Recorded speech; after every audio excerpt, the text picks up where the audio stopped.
মাজলুম এই মানুষগুলোর ভেতরে আসতে পেরে আমি নিজেকে ধন্য মনে করছি।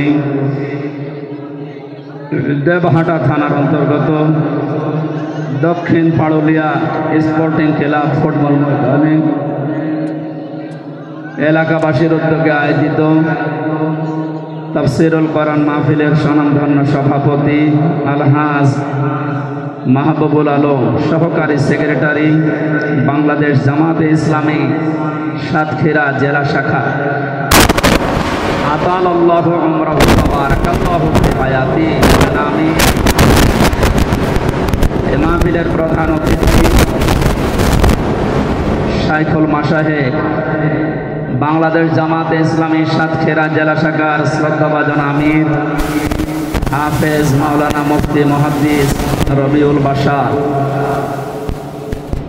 ভারপ্রাপ্ত প্রিন্সিপাল আগরদাড়ি কামিল মাদ্রাসা সাতক্ষীরা দামাত বারকাতুহুমুল আলিয়া। বিশেষ অতিথি হিসাবে উপস্থিত আছেন বিশিষ্ট রাজনীতিবিদ শেখ সিরাজুল ইসলাম, আহ্বায়ক দেবহাটা উপজেলা বিএনপি। বিশেষ অতিথি মাওলানা ওলিউল ইসলাম, আমির বাংলাদেশ জামাত ইসলামী দেবহাটা উপজেলা। বিশেষ অতিথি গোলাম ফারুক বাবু, চেয়ারম্যান 2 নম্বর পাড়ুলিয়া ইউনিয়ন পরিষদ। সম্মানিত উপস্থাপক এবং সার্বিক তত্ত্বাবধানে যিনি আছেন জনাব মাওলানা শফিকুল ইসলাম, সভাপতি মদিনা জামে মসজিদ। পরিচালনায় আছেন আলহাজ কারি ফজলুল হক আমিনী। এটা আবার কোনটা? একজন তো মারা গেছে, এটা আবার বেঁচে আছে এখন।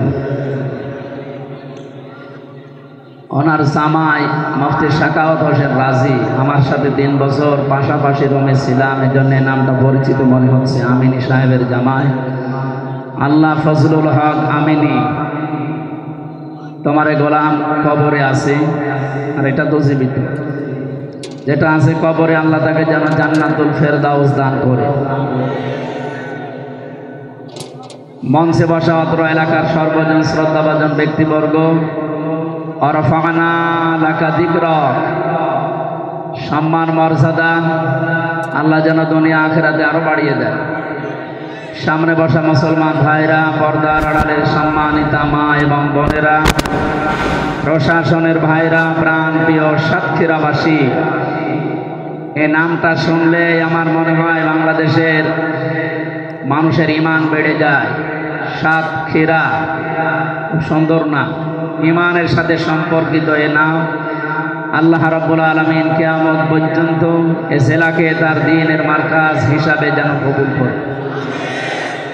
দল, মত, জাতি, বর্ণ, ধর্ম নির্বিশেষে বিভিন্ন ধর্মের লোক আসার সময় দেখলাম যে ওনাদের তো চিহ্ন দেখে বোঝা যায় যে ওনারা অন্য ধর্মের। সুতরাং সবাইকে ওয়েলকাম জানাচ্ছি কোরআনের এই অনুষ্ঠানে। এটা শুধু মুসলমানদের অনুষ্ঠান না, হাদা বায়ানুল লিন্নাস হুদাল লিন্নাস। মানুষ হিসাবে যারা বিবেচিত, জামাতে ইসলামী বাংলাদেশের শ্রদ্ধাভাজন আমির যিনি ডাক্তার শফিকুর রহমান, উনি ঘোষণা দিয়েছেন এদেশে সংখ্যালঘু সংখ্যাগুরু বলে কিছু নেই।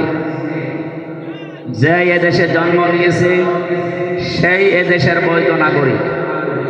সুতরাং আমরা 96% মুসলমান দেশে বাস করি, কোনো অসুবিধা নেই। আপনারা আমাদের কাছে পরমাত্মীয়র মতো আমানতের সাথে থাকবেন ইলা ইয়াউমিল কিয়ামা, কিয়ামত পর্যন্ত ইনশাআল্লাহ। সেই পরিবেশ আল্লাহ যেন এ দেশে দান করেন, সকলে বলেন আমিন।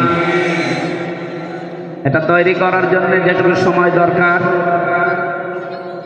সুযোগ দরকার, বাস্তবতা দরকার, এটা সম্মানজনক ভাবে যারা দায়িত্বে আছে আমরা তাদেরকে দিতে চাই। কথা বলে না কেন? যদি অনেকে বুঝে না বুঝে উল্টাপাল্টা কথা বলতেছে। একজন বিয়ে করে এনে ঘরের দরজায় বসিয়েছে, দাদি এসে বলছে দেখো আমার কিন্তু কিছুদিন পরে পতি চাই। পতি বলে না? কিছুক্ষণ পরে শাশুড়ি এসে বলছে বৌমা খুব আদর করে ছেলে বিয়ে দিয়েছি, আমার এক্ষুনি নাতি চাই। ননদ যেটা ছিল ওইটা এসে বলছে ভাবি আমি ভাতিজা চাই। দেবর যেটা ছিল ওইটা এসে বলছে আমি খুব তাড়াতাড়ি ভাতিজা চাই। স্বামী কিছুক্ষণ পরে প্রবেশ করে বলছে স্ত্রী তুমি যাই করো আমি কিন্তু বেবি চাই। মেয়েটা আবার মিটি মিটি এসে বলছে তোমার যেসব পাগলের বংশ, আমি কেবল বিয়ে করে বাসর ঘরে আসলাম আর এখনই যেভাবে বাচ্চা চাওয়া আরম্ভ করিস। কেউ পতি চায়, কেউ নাতি চায়, কেউ ভাতিজা চায়, কেউ বেবি চায়। সময় তো দেবে।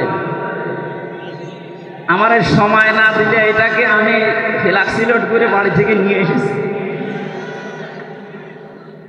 অন্তত যে অবস্থা চলছে আমার কিছুদিন সময় দেন, 10 মাস 10 দিন যাক, এরপরে তোমাদেরকে বেবি ভাতিজা পতি নাতি যা লাগে সব আমি দেব। আমাদের অবস্থা তো এই 17 বছরে যা করেছে, কত কোটি টাকা বাইরে পাচার হয়ে গেছে আপনি দেখতে পাচ্ছেন। আজকে ডক্টর মোহাম্মদ ইউনূস একটা ঘোষণা দিয়েছে, যত টাকা বাইরে আছে তার 3 ভাগ আসার প্রক্রিয়া আরম্ভ হয়ে গেছে, আর 1 ভাগ বাকি আছে, ওইটাও আসবে ইনশাআল্লাহ। যারা এভাবে মারিং কাটিং করেছেন তারা যদি টাকা দিতে না পারে তাদের বউ ছেলে মেয়ে যা আছে সব রাষ্ট্রের কাজে লাগানো হবে, কোনো ছাড় নেই। সুতরাং এই আপনারা কথা শোনার চেষ্টা করেন। পুত্রবধূ যেভাবে সময় চেয়েছে, একটা সম্মানজনক সময়, বিয়ে হলেই তো আর হচ্ছে না, সময় দেওয়া লাগবে না? এত বছরের ক্ষত শোকাতে হলে যে সমস্ত দিক আর বিভাগগুলো দুর্নীতিতে চ্যাম্পিয়ন, যে সমস্ত কি সব জায়গায় একটা দেশ কত বড় দুর্নীতিগ্রস্ত হলে কেন্দ্রীয় মসজিদের ইমাম পর্যন্ত পালিয়ে যায় বলো তো। পৃথিবীর ইতিহাস বাইতুল মুকাররমের ইমাম পর্যন্ত পালিয়ে গেছে আল্লাহর ওলি, অথচ তার দাড়িতে গেছেন। তার বাবার পরিচয় ভালো ছিল, কিন্তু এই লোকটা যে এত নিচে নামবে শয়তানও বিশ্বাস করে না। পৃথিবীর সবচাইতে বড় জালেমের তালিকায় যে 6 জনের নাম আমরা পেয়েছি, তার ভেতরে যে পালিয়ে গেছে এটার নামও আছে। আর এইটাকে নাম দিয়েছে কওমি জননী। আমি কওমি মাদ্রাসায় প্রায় 76 জন আলেমের সাথে ছিলাম এই 3 বছর জেলখানায়। ওরা যে কি গালিগালাজ করেছে ওই লোকটারে, আমার মনে হয় সামনে ফেলে গালি দিয়ে এবারে মেরে ফেলবে। জেলের ভেতরে সেই সকাল থেকে শুরু করে আসর পর্যন্ত এক জায়গায় থাকতাম, ওর নাম শুনলে গালি দিত। মাওলানা মামুনুল হক থেকে শুরু করে শাকাওয়াত হোসেন রাজি, যত আলেম ছিল প্রত্যেকেই বলতো মানুষ যে মহিলা আমাদেরকে আটক করে রেখেছে, এত কষ্ট দেয়, আর তারেও কওমি জননী নাম দিয়েছে, হারামি। আমি নিচের শব্দ তো আর বলতে পারলাম না, কারণ ওখানে এক জায়গায় হলে ওনারা বলতো, এখন এতগুলো মানুষের সামনে বলা যাচ্ছে না। তাহলে কোথায় পৌঁছিয়েছিল এই জায়গা থেকে অন্তত একটা পজিশনে তো নিয়ে আসতে দেবে। বাংলাদেশ জামাতে ইসলামীর শ্রদ্ধাভাজন আমির ডাক্তার শফিকুর রহমান কয়েকদিন আগে কুষ্টিয়ায় গিয়েছিল। সাংবাদিকদের প্রশ্নের জবাবে উনি জানিয়েছেন, হ্যাঁ আমরা বেশি সময় না কম সময় না, কাঙ্ক্ষিত এবং সম্মানজনক একটা সময় দিতে চাই। সংস্কারের জন্য যেহেতু রাষ্ট্রটা এভাবে আমাদের হাতে ছাত্র জনতা তুলে দিয়েছে, সংস্কারের জন্য না, কথা বলেন, যারা আছে তারা অন্তত সংস্কার করুক। সংস্কার না করে যদি আবার নির্বাচন দেন দিয়ে দিই, তো হয়তো রাতের ভোট হবে। আমার এই 33 বছর বয়স, আজ পর্যন্ত ভোট কি আমি দিতে পারলাম না পারিনি, কারণ এই 15 বছর তো পারিনি, আর এর আগে তো আমার ভোট হয়নি। তাই কিভাবে যে ভোট দেয় ওসব আমি জানি না। সামনে সেই সুযোগটা তো অন্তত তৈরি করতে দেবেন, নাকি বৌমাকে বলবেন এখনই বাচ্চা দাও, তো পাবে কোথায়? ওকে বাবার বাড়ি থেকে হাতে করে নিয়ে আসবে? তাও তো অন্তত উনি নিয়ে আসতেছে হাতে করে। যা প্রথমে যে হুঙ্কার দিয়েছিল, আমার মনে হয় সে হুঙ্কার এখন কাজে লাগছে। বাংলাদেশকে যদি অশান্ত করতে চান, 7 সিস্টারও অশান্ত হয়ে যাবে। হাত দিয়েছিলেন, কোরআনের পাখির দোয়া ছিল যে আমরা কোরআনের গায়ে সারাই হাত দেয়, পৃথিবীর ইতিহাস দেখেছি। রাশিয়াকে আল্লাহ 12 টুকরা করেছে, আর এ তো একার দিক। এমনিতেই লুঙ্গি ধুতি খুলতে বাঁচে না, যেভাবে আরম্ভ হয়েছে মণিপুর থেকে শুরু করে, আমার মনে হয় কোরআনের পাখির ওই দোয়া অলরেডি কবুল হওয়া আরম্ভ হয়ে গেছে। ওরা পাকিস্তান থেকে বাংলাদেশকে আলাদা করেছিল, তারপরে আমরা বলেছিলাম যে ওরা আমাদের বন্ধু, নাকি? 53 বছর তো তাই চলছে। ওরা আমাদের বন্ধু কেন? কারণ ওরা আমাদেরকে সাহায্য করেছিল যে আমরা যেন পাকিস্তান থেকে আলাদা হতে পারি। আমরা তো 1 ভাগ হয়েছি, আপনারা তো 7 ভাগ হচ্ছেন। আমরা সাহায্য করব, আমরা বড় বন্ধু। আমরা বড় বন্ধু না? আপনারা 1 ভাগ করে যদি বন্ধু হন, আমরা কয় ভাগ করছি? দরকার আরো বেশি করব। চালান, 29 টুকরা হবে, অসুবিধা নেই। তাহলে আমরা হব আপনাদের পরম বন্ধু। এই জন্য আমরা এই উদাহরণের মাধ্যমে যেটা শিক্ষা দিতে চাচ্ছি, এই লাভ সাপ না দিয়ে উল্টা পাল্টা মন্তব্য না করে ওনাদেরকে সময় দেওয়া দরকার যৌক্তিকভাবে। নয়তো আমরা মনে হয় আবার সামনে যে উদ্দেশ্য নিয়ে ছাত্র জনতা এই বান্ধন খুলে দিল, এই দেশে 1628 জন মানুষ ছিল মেন দায়িত্বে। আমরা জেলখানায় মাওলানা মামুনুল হক সহ সারাই দেখেছি, এরা সবসময় হিসাব মিলাতাম, দেখি কারা কারা। আমি হিসাব করে করে দেখেছি 1628 জনের 1627 জন মানুষের হাত এভাবে বাঁধা ছিল, শুধু একটা হাত খোলা ছিল। কয়েকদিন আগে আমার মামলা যতগুলো ছিল সব খারিজ হয়ে গেছে, এই মানে 4-5 দিন আগে। বিচারপতি মামলা এভাবে দেখার পরে বলছে, একটা মামলা হল, এ কোনো মাল ম্যাটারেস নেই, যা সব খারিজ করে দিল। আমি বলতে গেলাম যে মাননীয় আদালতে মামলা তো আপনার কাছে 3 বছর ছিল, তা আপনি এর আগে তো এই মামলা বহুবার আপনাকে দেখানো হয়েছে, আপনি বলেছেন না এ মামলা জামিন হবে না, এখন হঠাৎ করে বলছেন কোনো মাল নেই।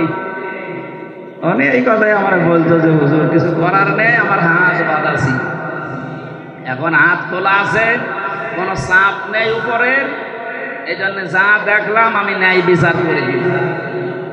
আমার মনে হয় এইরকম যদি এই একজনের না, এই 1628 জন যারা দায়িত্বে এখন আছে, প্রত্যেকের এভাবে আমরা হাত খোলা দেখতে চাই। আবু সাইদ এভাবে হাত খুলে দাঁড়িয়েছিল না? সবার এভাবে যদি হাত খোলা থাকে, ছাত্র জনতা এটা চেয়েছিল, ওনাদের যে 9 দফা ছিল তার ভেতরে এইটা, কেউ হাত বন্দি থাকবে না, সব হাত খোলা থাকবে। আমরা যদি হাত খোলা থাকতে পারি আর কোরআনে কারিমকে যদি উপরে উঠাতে পারি, ওমান হাকামা বিহি আদালা, কোরআন দিয়ে যারা বিচার ফায়সালা করে ওরা ন্যায় বিচার কায়েম করতে পারে। এখন বলতে পারেন কোরআনের বিচার যে দেশে নেই ওই সমস্ত দেশে কি ন্যায় বিচার নেই? না, নেই। কয়েকদিন আগে সিঙ্গাপুর, মালয়েশিয়া, থাইল্যান্ড যে সমস্ত দেশে ঘুরেছি, তার বিচার ব্যবস্থা ভালো, কিন্তু কাঙ্ক্ষিত মানের ন্যায় বিচার ওখানেও নেই। এখানকার কিছু জালেম পালিয়ে ওখানে গেছে, আমি জুলমের উপরে কথা বলেছিলাম, ওরা ওই দেশের পররাষ্ট্র মন্ত্রণালয়ে নালিশ দিয়েছে যে এনার নামে মামলা আছে, ইনি রাষ্ট্রবিরোধী জঙ্গি, আর ইনি এখানে এসে কথা বলেছে। ওই দেশের পররাষ্ট্র মন্ত্রণালয় থেকে কয়েকদিন খোঁজ খবর নিয়ে যে এখন দেখছে যে আমার মামলায় খারিজ হয়ে গেছে, এ মামলায় আমার কোনো দোষ নেই, নির্দোষ প্রমাণ করে খাত আদালত আমার ছেড়ে দিয়েছে। এখন যারা নালিশ পার্টি ওরা বিপদে আছে, কারণ ওই দেশে আর যাই করুক স্বচ্ছতা রাখার চেষ্টা চালায়। আন্দাজে আপনি 1 দোষ দিয়ে দিলেন, আপনি তো দিয়েছিলেন রাজনৈতিক উদ্দেশ্য নিয়ে। সেটা যখন এই যে বাংলায় ডাবিং করে আমার মামলার এই কপি যখন বাংলাদেশের পররাষ্ট্র মন্ত্রণালয় যে দায়িত্বে আছে তার কাছে দিয়ে ওই দেশে পাঠিয়েছি, দেখার পরে এখন যে লোক নালিশ দিয়েছিল ও বড় বিপদে আছে। সেই দিন আমাকে খোঁজ খবর কার কাছে পেয়েছে জানি না, অজা আমার বিরুদ্ধে যেন আর কিছু না বলে, তাহলে আমার আর এই দেশে পালিয়ে থাকা হবে না। আমি এখান থেকে একটা বিষয় জানাতে চাই যে রেকর্ড হচ্ছে, আমাকে যেমন 3 বছর পরে খারিজ করে দিলেন, কোনো দোষ পাননি, এই জন্যই তো আমাকে মুক্তি দিয়েছেন, নাকি বলেন? আমার মতো 1,10,000 মানুষ এখনো জেল খাটতেছে বাংলাদেশে। আমার মনে হয় এর ভেতরে 100 জনের 70 জন কিছু জানে না। আমি যেমন কিচ্ছু জানতাম না আন্দাজে, ওরাও জানে না, কারণ আমি বেরিয়ে তো দেখেছি ভেতরে। সুতরাং যারা এই কাজ করছে, এই মামলার আয়ু থেকে আমার মামলার আয়ু কাজী মিজান, একের হাটে বাড়ি, এর আগে আমারই বলে স্যার বলা লাগতো, আর এখন মামলা খারিজ হওয়ার পরে আমারই উপরে স্যার বলছে। এই মিজান থেকে শুরু করে উপরের যে হাত ছিল, যাদের চাপে বিচারপতি রায় দিতে পারে নাই, আমি চাই তাদের 3 বছর এরকম করে আটক রাখা হোক। শুধু আটক না, যে আচরণ করেছিল আমার সাথে আপনাদের সাথে ওইটা করা দরকার। তাহলে দেখ কেমন লাগে। ভার্সিটি থাকাকালীন একটা উপন্যাস পড়েছিল, এর নাম ছিল দেখ কেমন লাগে। আমার মনে হয় কালামানিকরে দেখে আমার ওইটা মনে পড়ছে, দেখ কেমন লাগে। 116 জনের তালিকা করবে কর। এখন জালেমদের তালিকা এভাবে 116 না, 1628 জন জালেমের তালিকা মোড়ে মোড়ে টাঙিয়ে রাখা লাগবে, দেখলেই কুকুরের মতো পেটাতে হবে। এগুলো সমাজের ক্যান্সার। হযরতে নূহ দোয়া করেছিলেন, লা তাযার আলাল আরদি মিনাল কাফিরিনা দাজ্জারা। ইয়া আল্লাহ, এদের আন্ডা বাচ্চা পর্যন্ত জমিনে না থাকে, কারণ ওর থেকে যেটা জন্মাবে ওটা আরো বড় হারামি হবে। জালেমের দোসর যে আরো বড় হারামি হয়। কয়েকদিন আগে একটা ভিডিও দেখেননি? আপা ঘাবড়াবেন না, আপনি ঘাবড়ালে আমরা নরম হয়ে যায়। কত বড় জালেম, ও তো পালিয়ে বেঁচেছে, আর এখান থেকে ভয় দেখার সাহস পেয়েছে যে আপনি ঘাবড়ালে আমরা নরম হয়ে যাই। তার পরের দিন ওরা ধরে এমন পিটানো পিটিয়েছে, প্রশাসন নরম হয়ে গেছে। কালামানিকের তো জিনিসই উড়িয়ে গেছে, আর ওর মাজা মাজা সব শেষ। বহু মানুষকে এভাবে কষ্ট দিয়েছে। যতটুকু করেছিলে অতটুকু আমরা করি, নিঃশ্বাস ফেলার সময় পাবে না। হাজার হাজার মানুষ এই 17 বছর ঘরে থাকতে পারে না। কি করেছ টের পাচ্ছ? কোনো দোষ বলে খুঁজে পায় না। বলে কি করলাম এত যে আমার কুকুরের মতো পালানো লাগলো। ওনার ছেলে আজকে স্ট্যাটাস দিয়েছে একটা, বাংলাদেশের মানুষ এইরকম যে আমার মা কুকুরের মতো পালিয়ে গেল, এইটাও বলছে। ওর লজ্জা আছে।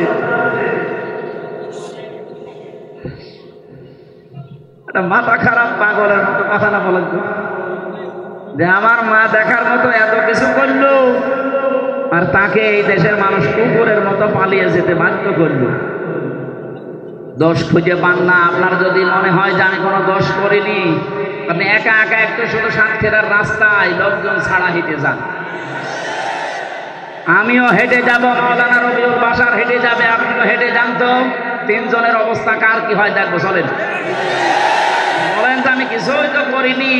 কিছু করেননি যে আয়না ঘর কি ফেরেশতা বানিয়েছে? আপনি জানেন ওইটা কি? আমি মাত্র 10 দিন ছিলাম, আর 3 বছর তো ছিলাম তো ফাঁসির কন্টেম সেলের ভেতরে। সারা বাংলাদেশের 18 কোটি মানুষ আপনাকে মাফ করে দিলেও ব্যারিস্টার আরমানের বউ আপনাকে মাফ করে। কি করেছেন আপনি খুঁজে পান না। অপরাধ যদি না করে থাকবে তো দাড়ি কেটে ফেললো কেন? ওরে দরবেশ, কোরআনের ভুল ধরে। কোরআনেও সমস্যা আছে, তবে মেসর না, হাদিসে তো বহু সমস্যা। শয়তান। আজকে দুঃখ পেয়েছি, আমাদেরকে যেভাবে ফলরে রেখেছে কষ্ট দিয়ে, খাবার দিত মনে আছে কেউ মাখিয়ে একবার খেয়ে তারপরে দিয়েছে এই খাবার দিত। আর এই শয়তানদের শুনছি বাড়ি থেকে ভালো খাবার পাঠায়, এসি রুমে রাখতেছে। যা করেছেন আলেমদের সাথে অন্তত এতটুকু ওদের সাথে করেন, ওরা যেন টের পায় যে জুলুমের পরিণতি দুনিয়ায় কি হয়, আর আখেরাতে কি করবো ওটা আল্লাহ জানে। যারা জালেম তাদের দুনিয়া শেষ হয়ে গেছে, আখেরাত আপনাদের নষ্ট হয়ে গেছে। কারণ জালেম যারা, এদের কপালে কোনো হেদায়েত নেই। এরা মারা গেলে আল্লাহ নিজে ওদের বিরুদ্ধে মামলা দেবে। আপনি কথাটা কি খুব ছোট মনে হচ্ছে? কোরআনে কারীম জানিয়েছে, ইন্নামাস সাবিলু আলাল্লাযিনা ইয়াযলিমুনান নাস, ইলা আখিরি আয়াত। সূরা শুরার 42 নম্বর আয়াতের প্রথম অংশে আছে, আল্লাহ পাক বলেন, অবশ্যই আমি মামলা দায়ের করব এই পৃথিবীর ময়দানে যারা মানুষের উপরে জুলুম করছে, করবে। আমি শব্দটা নিয়ে চেষ্টা করেছিলাম, আল্লাহ দেখি কেন করছে করবে দিলেন। খালি করছে দিলেই তো পারতেন। এটা মজারে, বর্তমান ভবিষ্যৎ, প্রেজেন্ট ফিউচার। কেন তিনি দুইটা কাল দিয়ে শব্দটা বানিয়ে আবার ইয়াজলিমুনাল মুসলিমুনা না দিয়ে ইয়াজলিমুনান নাস দিলেন? বাস্তব যেটা আমার কাছে ধরা পড়েছে, আল্লাহ পাক জানেন বড় বড় জালেমরা বিদায় নিলে অনেকেই আছে এখন জুলুম করার মন মানসিকতা নিয়ে এগিয়ে যাচ্ছে। 5 তারিখের পর থেকে আজকের 11 তারিখ, 1 মাস 6 দিনে জুলুম হয়নি তা না, অনেক নিরপরাধ মানুষও জুলুমের শিকার হয়েছে। যারা করছেন আশা করি আপনারা থাকবেন। অত্যাচারিত আপনারা হয়েছেন, আমরা হয়নি। একটা রেকর্ড দেখাতে পারবেন একামতে দিনের কোন দায়িত্বশীল কোন কর্মী সে যেই হোক, এর দ্বারা কোন জুলুম এই 56,000 বর্গ মাইলে কারো উপরে হয়েছে আপনি দেখাতে পারবেন? আপনি দেখান তো আমার শুধু নাম বলেন তো অমুক জায়গায় জুলুম হয়েছে এদের দ্বারা। আপনিও জুলুমের শিকার, আমরাও হলাম। আমরা তো কিছুই করি না, আপনার নামে এত বদনাম আসছে কোন জায়গা থেকে? বারবার আপনাদের কেন্দ্রীয় নেতা যারা আছে ওরা শঙ্কিত, বারবার দুঃখ প্রকাশ করছে, বার্তা দিচ্ছে সাবধান, কেউ যেন জুলুম করবেন না এই দলের নাম নিয়ে। এরপরও যদি আপনি না থামেন, আপনার কপালে ওই সালেমদের মতো কিন্তু আগুন লাগবে। আশা করছে আপনি থামবেন। আল্লাহ ইয়াজলিমুনান নাস এই জন্য দিয়েছিলেন কারণ ওই আগেই শেষ হয়ে যায়নি জুলুম, এখন অনেক জুলুম চলছে, কিয়ামত পর্যন্ত কম বেশি এটা থাকবে। আর জালিম যারা, তারা আল্লাহর কেসের আসামি। কেস করবে কে? কত ভয়ঙ্কর শব্দ দেখেন, আল্লাহ নিজে কেস করবে। ও সাতক্ষীরাবাসী, আপনাদের ওপর যারা জুলুম করেছে 15-15.5 বছর, আমি দেখেছিলাম জেলখানায় বসা থাকা অবস্থায় ওখানে যোগান্তরার সমকাল যেত, পেপারের কাটিং গুলো নিয়ে এসে আমাদেরকে দিয়েছে। বাস্তবে দেখতাম আপনাদের ঘর বাড়ি পর্যন্ত বুলডোজার দিয়ে ভেঙে দিয়েছে। নাকি এটা মিথ্যা লিখেছে? এর তাদের কি অত্যাচার করবে তারা? বাড়িতে থাকতে দেয়নি, ধানের খেতে, আম বাগানে, কত জায়গায় 15টা বছরের ভেতরে ওরা ঘরে ঘুমাতে পারে নাই।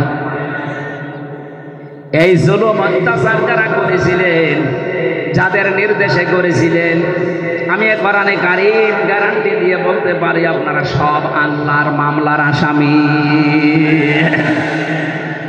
আরে ভাই, আপনি যদি হামজার মামলার আসামি হতেন, টাকা পয়সা দিয়ে আমাকে ম্যানেজ করে আপনি খালাস পেয়ে যেতেন। মামলার বাদী যত বড় হয়, এ কেস মিটানো তত কঠিন হয়। যেটা আমার মামলায় দেখেছেন, কত মানুষের মামলা আমার সামনে দেখলাম উঠছে, 2 মাস 3 মাস 5 মাসে তারা বিদায় নিয়ে চলে যাচ্ছে। আমার আর মাওলানা মামুনুল হকের মামলা উঠলে বলে হাত বাঁধা ফেলে দেয়, কারণ আমার মামলার আসামি মিলন না, রবিউল বাসার না, যে টাকা পয়সা দিয়ে মুখ বন্ধ করে দিলাম যে ভাই খান। একজন এমন মামলার বাদী, সে টাকা পয়সা অন্য জায়গায় খাবে, আমাদের দুজনেটা খাবে না। যেহেতু সরাসরি রাষ্ট্রবাদী ছিল, এই জন্য 3টা বছরে কোনো নড়চড় করা যায়নি।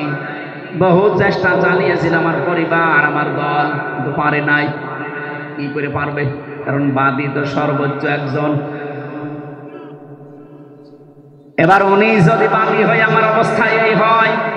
আপনি এবার নিজের কাছে প্রশ্ন করেন, সাতক্ষীরার যে বাড়িগুলো আপনি ভেঙে দিলেন, সমর্থ থাকার পরও যে ছেলেদেরকে বৈষম্যের শিকার বানিয়ে চাকরি দিলেন না, জীবনটা নষ্ট করে দিয়েছেন, এই যে জুলুম অত্যাচার নির্যাতনের কারণে আপনি কিন্তু হামজার মামলার আসামি হয়ে যাননি, আপনি সরাসরি আল্লাহর মামলার আসামি।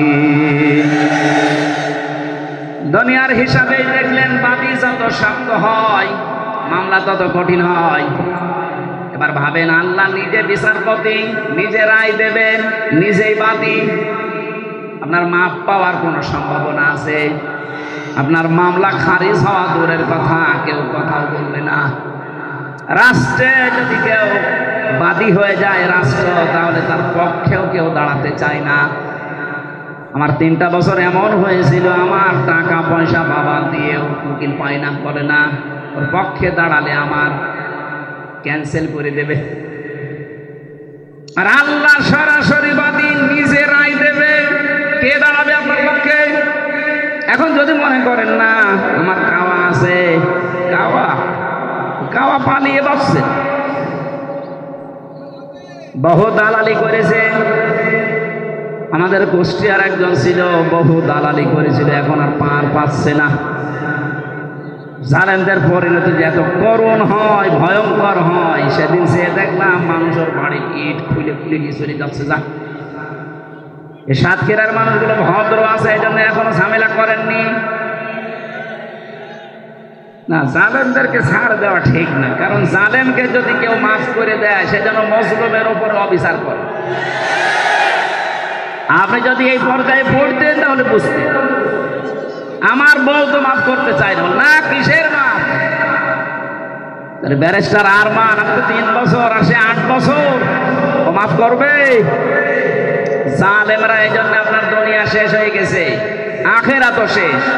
এখান থেকে শিক্ষা নিয়ে আগামী পৃথিবীতে কিয়ামত পর্যন্ত কেউ যেন জুলুম করবেন না, আর যাই করেন। কথার অর্থ বোঝেন আপনি? আগামীতে যারা এই দেশের দায়িত্বে আসবে, আপনি আর যাই করেন, জুলুম করবেন না, তাহলে আপনার পরিণতি কিন্তু এই কুকুরের মতো পালানো লাগবে। আল্লাহ আমাদেরকে হেফাজত করুন, বলেন আমিন। কোরআন শুনতে যারা এসেছেন, তাফসীরুল কোরআন মাহফিল লিখে দিয়েছে। আমরা তেলাওয়াতকৃত আয়াত থেকে তাফসীর আকারে কথা বলবো ইনশাআল্লাহ। আল্লাহ যেন তৌফিক দেন, বলেন আমিন। দরুদ আর সালাম পড়ছি মুহাম্মদুর রাসূলুল্লাহ সাল্লাল্লাহু আলাইহি ওয়াসাল্লামের প্রতি। এই শব্দের সাথে কারো দ্বিমত আছে? আছে, কিন্তু শব্দের সাথে দ্বিমত আমরা এখন দেখতে পাচ্ছি। আমি একটু ব্যাখ্যা করি, কয়েক মিনিট দেখেন তো মেলে কিনা। এখানে প্রথমে আমি কোরআনে কারিমের আয়াতটা পড়ার পরে একবারে আরম্ভ করেছি আল্লাহুম্মা সাল্লি আলা সাইয়্যিদিনা মাওলানা মুহাম্মাদ ওয়া আলা আলি সাইয়্যিদিনা মাওলানা। অথচ এই হাদিসের ভেতরে আছে, কেউ যদি একবার দল পড়ে কমপক্ষে আমার আল্লাহ তার দিকে রহমতের দৃষ্টি নিক্ষেপ করে 10 বার। হাদিসের ব্যাখ্যায় পেয়েছি, কোন মানুষ এই পৃথিবীতে আল্লাহর রহমতের দৃষ্টি যদি একবারও পায়, আল্লাহ তাকে মাফ করে দেবে। আপনি পেয়েছেন কয়বার? বলেন বলেন। একবার পেলেই যদি আপনি মাফ পেয়ে যান, 10 বার পেয়েছেন। কেন পেলেন? যে কথাগুলো বললেন, এই কথাগুলো বাস্তব জীবনে আমাদের প্র্যাকটিক্যাল লাইফে থাকা লাগবে আগে। আমি আয়াতের তাফসিরে যে ফাবিমা রাহমাতিন মিনাল্লাহি লিনতা লাহুম, আয়াতের তাফসির পড়তে গিয়ে তাফসিরে হাক্কানিতে একটা সুন্দর ঘটনা পেয়েছি। মুফাসসির লিখেছেন, আল্লাহর নবী মুহাম্মদুর রাসূলুল্লাহকে একবার কাফেরেরা ঘিরে ফেলেছিল। চারিদিক থেকে তরবারি নিয়ে ঘিরে ডাক দিয়ে বলে, মুহাম্মদ, কে বাঁচাবে তোমাকে? নবীজির সিরা চরিত্র ভাষ অনুযায়ী মুখ দিয়ে এই